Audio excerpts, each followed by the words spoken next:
بسم الله الرحمن الرحيم. السلام عليكم ورحمة الله وبركاته. اللهم صل وسلم وبارك على سيدنا محمد وعلى آله وأصحابه الطيبين الطاهرين.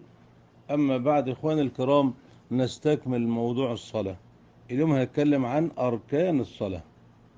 لما نقول ركن معناها حاجة أساسية لا يجبرها أن نحن نسجد سجود سهو، لابد أن نأتي بها، ما في بديل لها، مثل قراءة سورة الفاتحة مثلا، التسليم من الصلاة.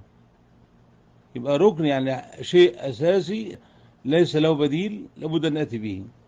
ال14 ركن نبدأ بالترتيب. أول شيء القيام مع القدرة، لقوله تعالى: وقوموا لله قانتين.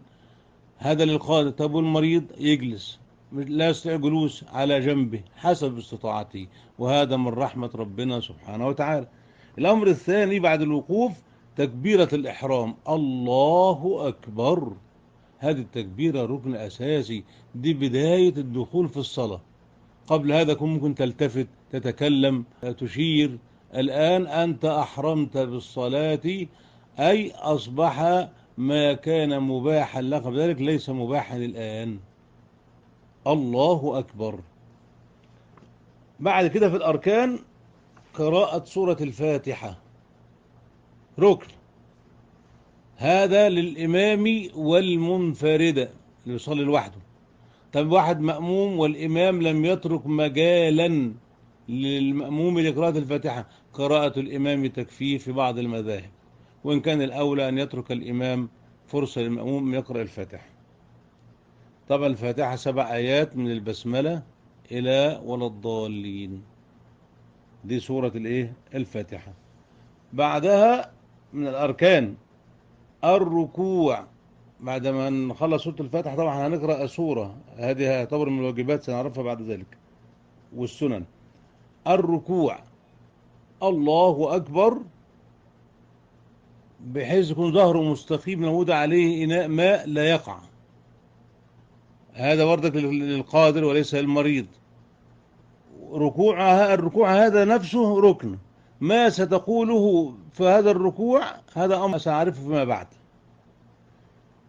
الخامسة في الأركان الرفع والاعتدال بعد الركوع. سترفع تقول سمع الله لمن حمده، وتعتدل حتى كل فقرة من فقرات جسمك ترجع لمكانها. الركن السادس السجود. تنزل بعد رفع هذا الله أكبر ساجدا على كم عضو؟ على 7 أعضاء: الوجه والكفان والقدمان والركبتان. الركن السابع الرفع من السجود. الرفع من السجود، تقول الله أكبر وتجلس. هذا الرفع نفسه ركن. الجلوس بين السجدتين هو الركن الثامن. الجلوس بين السجدتين هو الركن الثامن. كده الركعة كده خلصت، الأركان اللي في الركعة خلصت. في بقى أركان تتبع هذا: الطمأنينة في الأركان، يعني تعمل كل هذا بهدوء، حتى لا تنظر إليك يقول أنت ساجد، أنت راكع، أنت كذا. وده بقى بيذكرنا بحديث المسيء في صلاته، الرجل اللي يصلي أمام النبي، نقول ارجع فصلي فإنك لم تصلي 3 مرات، لغاية ما جاء للنبي الرجل، ارجع للنبي صلى الله عليه وسلم، قال له: رسول الله والذي بعثك بالحق ما أحسن غير هذا. النبي قال له بقى إذا وقفت تعتدل في الوقوف، وإذا ركعت حتى تطمئن أنك راكعا، وترفع حتى أنك رافعا، وتسجد حتى تطمئن أنك ساجدا. تطمئن تطمئن تطمئن. هنا جاءت الرجيه العلماء قالوا الطمأنينة في الأركان. الترتيب والموالاة، بمعنى ما ينفعش أنا مثلا بعد ما أقرأ الفاتحة أسجد وبعدين أقف وبعدين أركع، كلها أركان صح، ولكن الترتيب مطلوب: الركوع أولا ثم السجود. والموالاة معناها المتابعة، يعني ما يكونش في فاصل كثير بين الركن والركن. رقم 11 التشهد الأخير. الأخير مش الأوسط، في صلاة العشاء مثلا. الجلوس لهذا التشهد نفسه ركن، وتقرأ التحيات. رقم 13 بقى وتصلي على النبي صلى الله عليه وسلم بالصلاة الإبراهيمية: اللهم صل على محمد وعلى آل محمد كما صليت على إبراهيم. سنأخذها إن شاء الله فيما بعد.